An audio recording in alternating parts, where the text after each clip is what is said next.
There's a lot going on, people. I'm going to wait for a few of us to come on board. There's quite a bit for me to talk about. So while I'm waiting for you to come on board, for the early ones listening now, I'm going to tell you a little secret, right? This is to the early birds. The early birds get the worm, right? Did you know that there was a situation in which President Trump was on a yacht with the Pope? And it was the Pope's yacht, by the way, not Trump's. And the Pope's hat blew off and went into the sea. When it was sitting on top of the sea, the ocean. And the Pope said, "Oh God," right? And Trump was like, "Is he talking to me?" And he went, "No, I'll sort that out." So, and Secret Service was there, the Pope's people were there, and they all said, "No, what are you doing? What are you doing, President Trump?" And he said, I've got it, right? So he climbs over the side, he walks across the ocean, he picks up the hat, the Pope's hat, he comes back to the yacht, climbs up the side, they're all in awe. And the Pope went, "Thanks very much, President Trump." And President Trump said, "You're welcome." The point being, the next day, the mainstream media, namely CNN and the BBC, reported President Trump cannot swim. Sorry, my little joke there. Right, now you're on board, people. And again, I'm going to talk about quite a few things here. I've got 5 real subjects to cover, and I've put some links in there that I need people to go through. So before we go any further, I'm going to cover the bits, and then because everyone's coming on board, I'm going to be covering our court case and obviously the election today, and explain a few things to everyone, because I really want people to understand what's going on. All right, not that you don't, but the more you share this, the more you sort this out, the more it'll go out. So this is the update. Facebook is under criminal investigation. No, I'm not joking. I've put a link in this item to Robin Tilbrook's blog. Hopefully you can see that.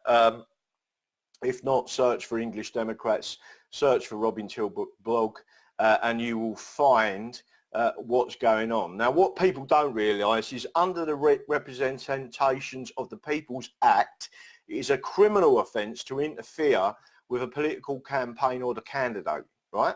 The police have already received the evidence against Facebook, and there is a fault. They've already committed the offence, by the way. So it's not as if they can apologise and walk away. They've committed a criminal offence. They wouldn't allow me to apologise and walk away, or you.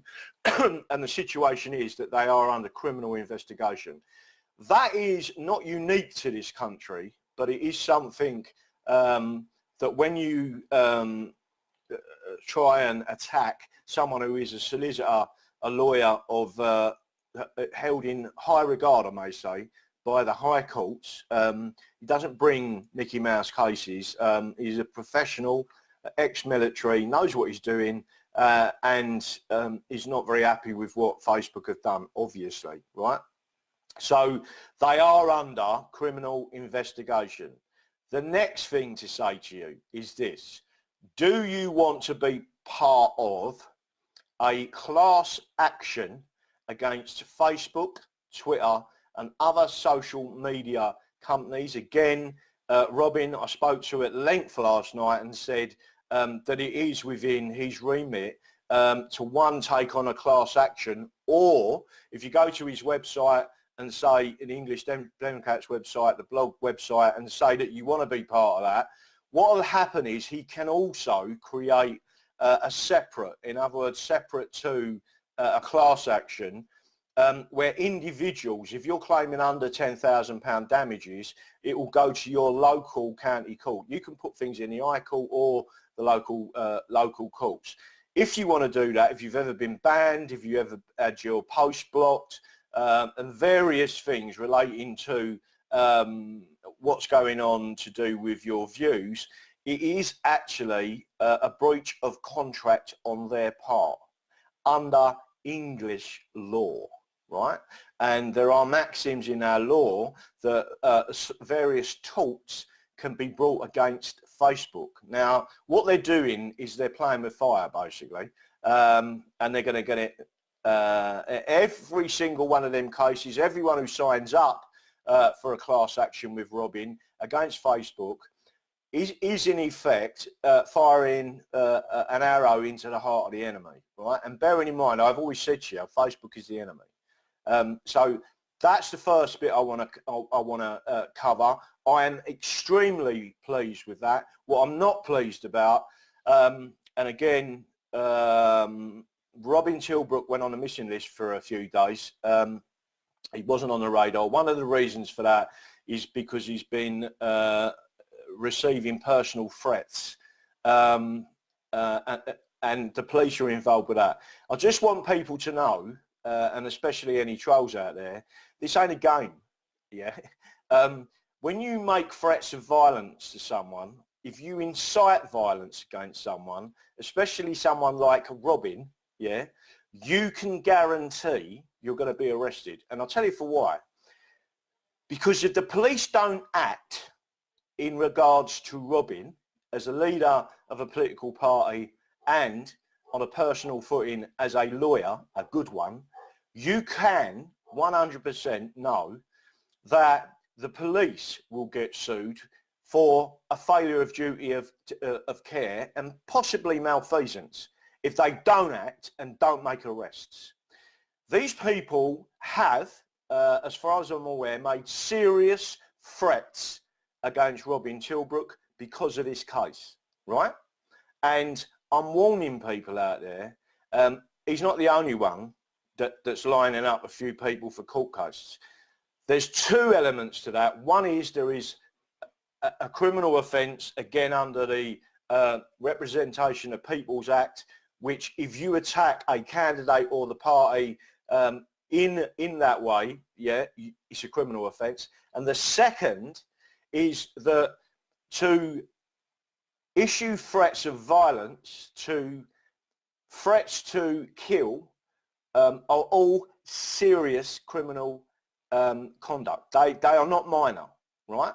So if you want us to continue and safeguard people, keep going, right? You are the people, you are the digital warriors for justice that are pushing this side, right? Nigel Farage, Gerard Batten, Tommy Robinson, they can deal with the politics. We'll deal with the lawfare, right? So I'm going to just say that to you. I said all along that Robin, and I was quite worried about him, Robin has put his neck on the line, right? He literally could bankrupt, but the government could bankrupt the English Democrats over this, right? It's a party that's been in place for 17 years. So I want to get as much support for them as possible. I will be getting to the end of this and say something to you that I want you all to understand. And that relates to the Brexit Party, UKIP, Tommy Robinson, etc. Right? Two, I'm going to bring up point 2 now because I think this is really important for everyone to understand.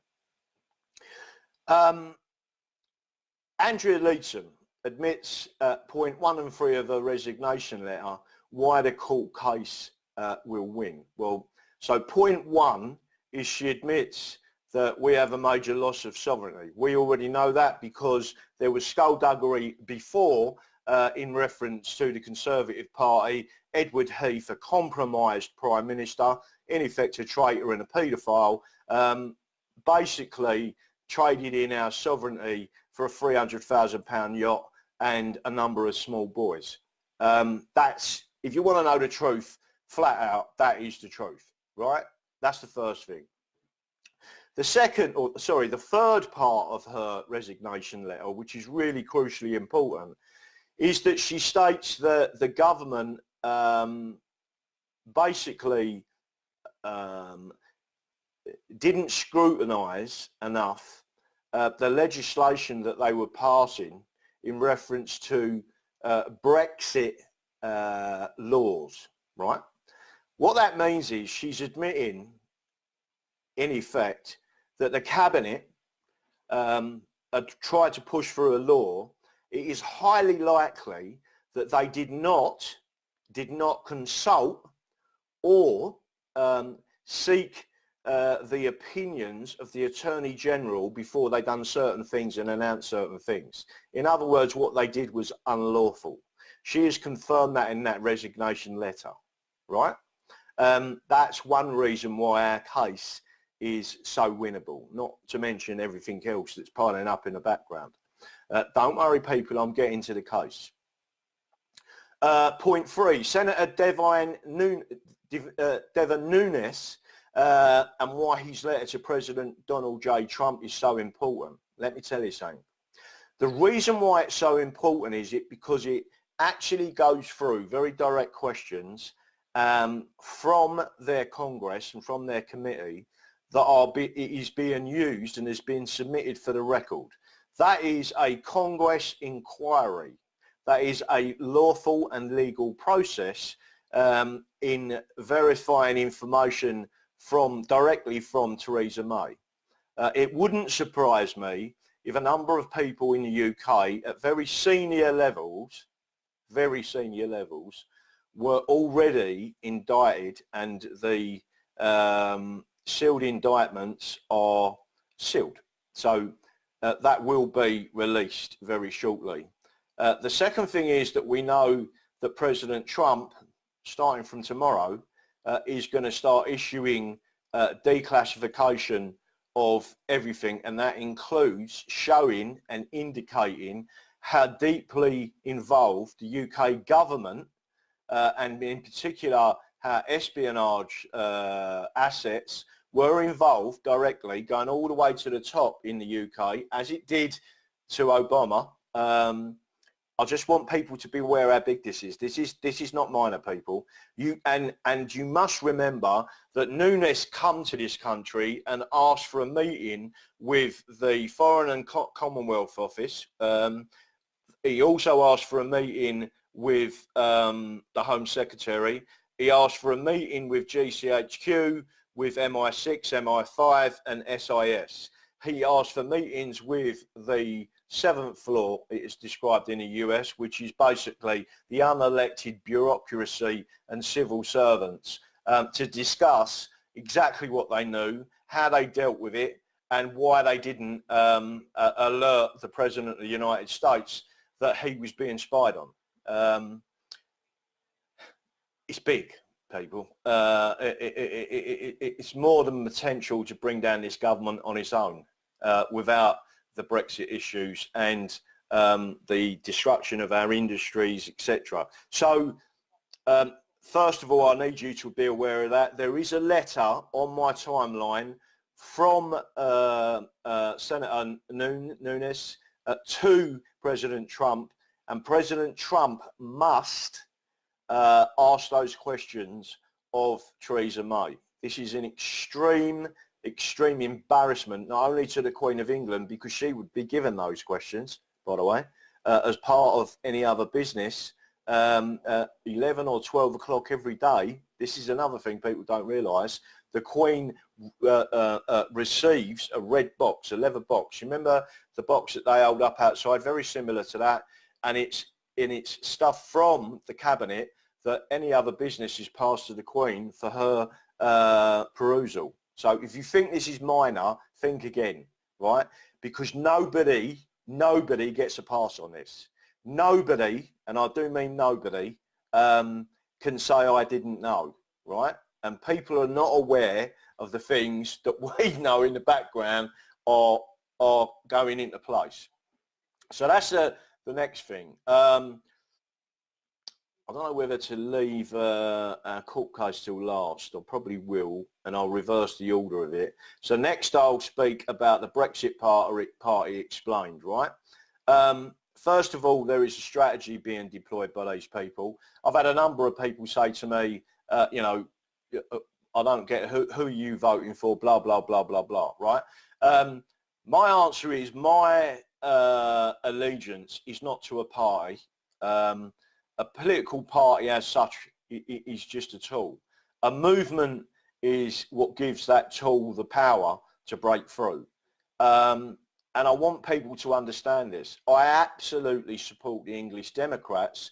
I don't like everything in their manifesto. I absolutely don't believe in manifestos, right? That doesn't mean I dislike the English Democrats. There's certain elements of UKIP I absolutely deplore, right? But I joined UKIP because of Nigel Farage. And I joined UKIP because he was being personally attacked, right? So in the same way as you've now got Robin Tilbrook being attacked at every angle, you've had him attacked.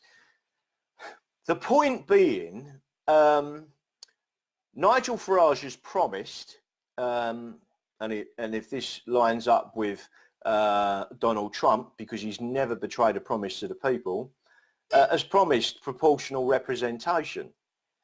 If you get a party that's big enough to change politics for good, that means proportional representation will be implemented, and you will never see the Conservative Party or the Labour Party in its current configuration or the Liberal Democrats in its current configuration again.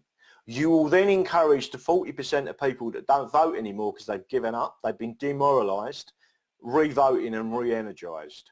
So who is the potential to lead that charge on a political movement front? The answer is the Brexit Party, right?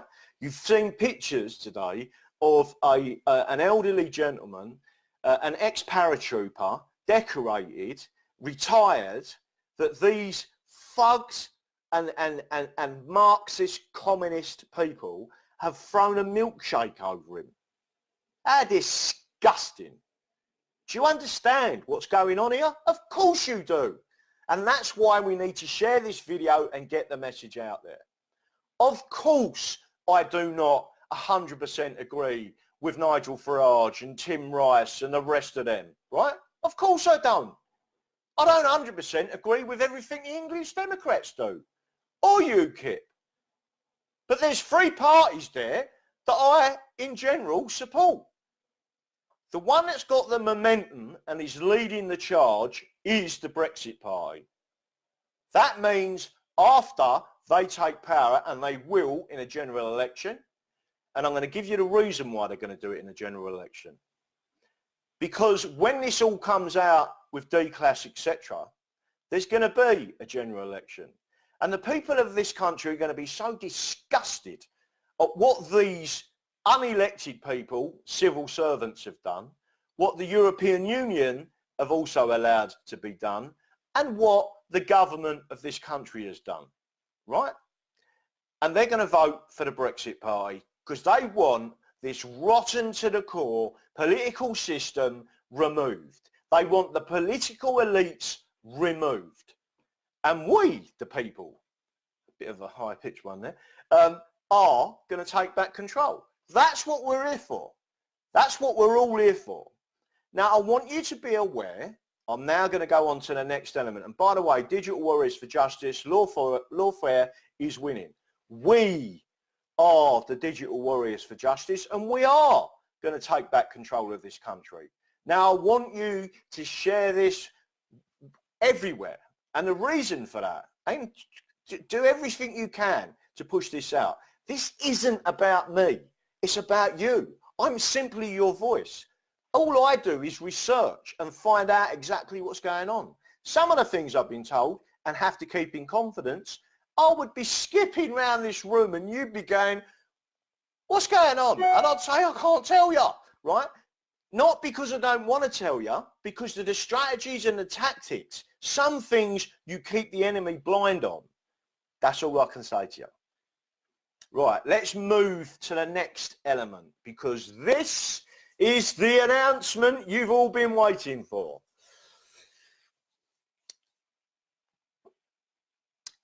Our next, he has now accepted the brief, and I had to wait for him to say that he didn't mind us talking about him publicly, right? And there is another reason for that. And I'm going to tell you what it is now. You're going to love this, I'll tell you. Right. The guy's name is Dr. Gunnar Beck. He speaks 3 languages fluently: English, French and German. He is an expert, and listen to what I'm telling you, an expert in international law, European Union law and English law, right? He's an expert. This is the bit you're going to laugh at, right? He is German, and I've got no issues with him being German at all. He is a candidate, and over the next few days you'll see him win. Merkel hates him with a passion, and so does every member of the European Union Commission. He has caused them more problems than any other person singularly. Now remember what the Dalai Lama said, yeah? If you think you're small and insignificant, try sleeping in the same room as a mosquito. Well, let me tell you something. We are assembling the A-team, and this is the lawfare A-team. And he is the person who is dealing with 1, European law, 2, international treaty law, and 3, UK constitutional law. All 3 points are within our submission to judicial review, right? He is renowned for winning, and he has a typical German engineering brain, yeah? He's straight to the point. You can't do that because of this. You can't do this because of that. That's the law. Boom. With Germans, there's no in between. It's black and white, right? And I am glad to say that this one has actually got a sense of humour. Right, I'm telling you, Merkel hates him. What you really need to understand, and I'm going to tell you this bit now, right, because I couldn't stop laughing. I've known this for a while, right? He's a candidate for alternative for Germany, Deutschland, in the European elections, and they're hating it. When he goes on panels and he starts to speak, all of the other people just attack him to shut him up because they hate him so much, right? But he's like Robin. He's actually just such a nice person. You think, why are they attacking him like this? I'll tell you why, because he's dangerous to them, and he's right in the belly of the European Union, right? He's like a virus or bacteria that's eating away, good bacteria. You all know what good bacteria does for you, don't you? Right? Let me tell you something. I absolutely adore it. So this is what we're doing, is we're putting this case together. He is accepted. Oh, by the way, one other thing I should mention about him. He's also on the panel and works with Lawyers for Britain, who, as you know and are aware, are against the European Union.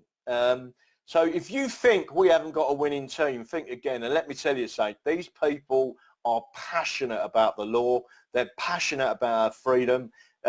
Dr. Gunnar Beck is the truest form of an anti-Nazi.